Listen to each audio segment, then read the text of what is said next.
अस्सलामु अलैकुम रहमतुल्लाहि व बरकातुहू। इन्नल हम्दुलिल्लाह वस्सलातु वस्सलामु अला रसूलिल्लाह व बाद। नाजरीन, आज की इस वीडियो में अक़ीदे तौहीद के ताल्लुक से कुछ बातें आपके सामने सवाल व जवाब की शक्ल में पेश कर रहा हूँ। सबसे पहला सवाल ये है कि नजूमियों और काहिनों के पास जाने का क्या हुक्म है। तो नजूमियों और काहिनों के पास जाना, इसी तरह जादूगरों के पास जाना, ज्योतिषियों के पास जाना, अपने हाथों की लकीरें दिखाना, गैब की खबरें मालूम करना, ये सरासर हराम है। नबी अकरम सल्लल्लाहु अलैहि वसल्लम ने इरशाद फरमाया, मन अता काहिनन, जो शख्स किसी काहिन के पास गया, इसी तरह किसी ज्योतिषी के पास गया, फसद्दक़हु बिमा यक़ूल, और उस बात पर यकीन भी कर लिया जो कुछ उस काहिन ने कहा, फ़क़द कफ़र बिमा उनज़िला अला मुहम्मद, तो उस शख्स ने शरीयत मुहम्मदिया के साथ कुफ्र किया। एक दूसरी जगह नबी अकरम सल्लल्लाहु अलैहि वसल्लम ने इरशाद फरमाया, मन अता अर्राफन, जो शख्स किसी अर्राफ के पास गया, गैब की खबरें जो बतलाते हैं उनके पास गया, फसअलहु अन शैइन, और उनसे किसी चीज के बारे में सवाल किया, लम तुक़बल लहु सलातुन अर्बईन लैला, तो उस शख्स की नमाज 40 रातों तक कबूल नहीं की जाती है। दूसरा सवाल ये है कि शफाअत के क्या माना है और उसकी कितनी किस्में हैं। शफाअत का माना यह है कि कोई फायदा हासिल करने के लिए या किसी नुकसान को दफा करने के लिए वास्ता बनना किसी का। शफाअत की दो किस्में हैं। एक शफाअत वो है जो साबित है, कुरान और सुन्नत में उसका सबूत है, और ये कौन लोग सिफारिश करेंगे? हमारे नबी अकरम सल्लल्लाहु अलैहि वसल्लम शफाअत करेंगे, फरिश्ते करेंगे, मुवहिदीन करेंगे अपने मोमिन भाइयों के लिए। और इसके लिए भी शर्त है कि अल्लाह रब्बुल आलमीन जिनको इजाजत देगा, जिनके लिए, यानी जिसको इजाजत दी जाएगी जिसके लिए, वही सिफारिश करेंगे उस शख्स के लिए।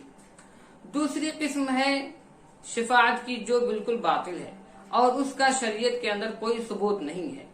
ये अहले कुबूर और अहले शिर्क, पीरों, फकीरों और वलियों को अपना सिफारशी समझते हैं, जबकि अल्लाह रब्बुल आलमीन ने इरशाद फरमाया, फमा तनफउहुम शफाअतुश शाफिईन, और किसी सिफारिश करने वाले की कोई भी शिफाअत इन लोगों को कोई फायदा नहीं देगी। तीसरा सवाल ये है कि सहाबा किराम रज़ियल्लाहु अन्हुम के बारे में हमारा क्या अकीदा होना चाहिए। सहाबा किराम रज़ियल्लाहु अन्हुम के बारे में अहले सुन्नत वल जमात का यह अकीदा होना चाहिए कि हम उनका एहतराम करें, उनके इज्जत का दिफा करें और उनके जाती मामलात में ना पड़े।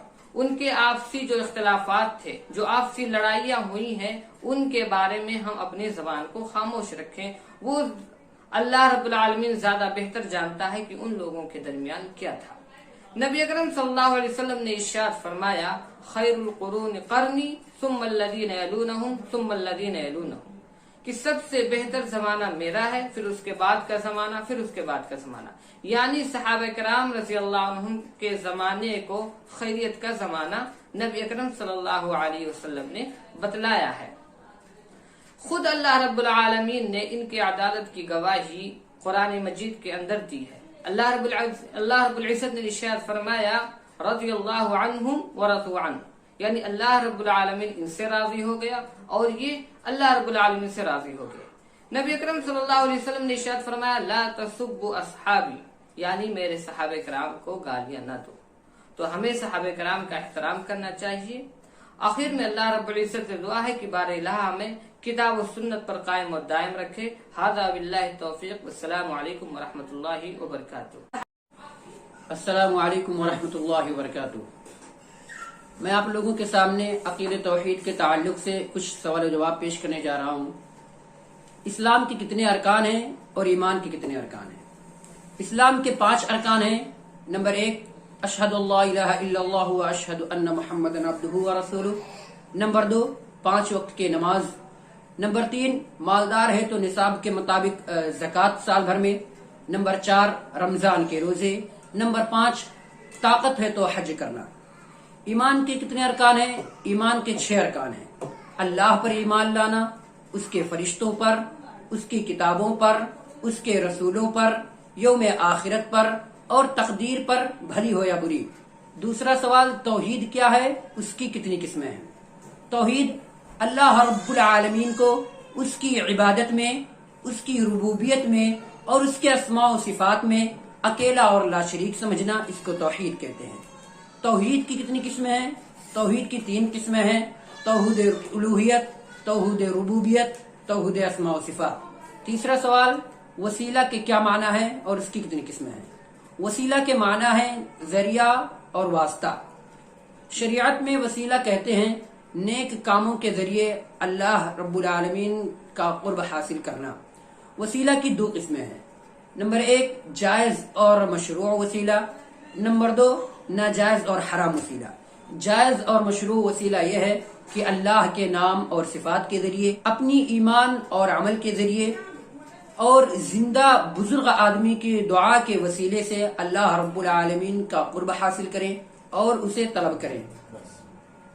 नाजायज और हराम वसीला यह है कि अल्लाह के नबी सल्लल्लाहु अलैहि वसल्लम की जाह का वसीला और आपके मकाम का वसीला, ये नाजायज है। अस्सलामु अलैकुम वरहमतुल्लाहि वबरकातुहू। आज मैं आप लोगों के सामने तौहीद के ताल्लुक से कुछ सवालों के जवाब पेश करना चाहता हूँ। पहला सवाल है, तमाम अंबियाओं की असल दावत क्या थी? तमाम अंबियाओं की मरकजी दावत ये थी कि वो लोगों को तौहीद की तरफ बुलाएं और शिर्क से दूर करें। दूसरा सवाल, गैरुल्लाह की कसम खाने का क्या हुक्म है? गैरुल्लाह की कसम खाना हराम है, बाज़ औक़ात ये शिर्क है। अल्लाह के नबी सल्लल्लाहु अलैहि वसल्लम की एक हदीस है, आपने फरमाया, मन हरफ बिगैरिल्लाह फ़क़द अशरका, जिसने अल्लाह के अलावा किसी और की कसम खाई वो शिर्क है। इसलिए माँ की कसम, बाप की कसम या अमानत की कसम या रोजी रोटी की कसम खाना हराम है।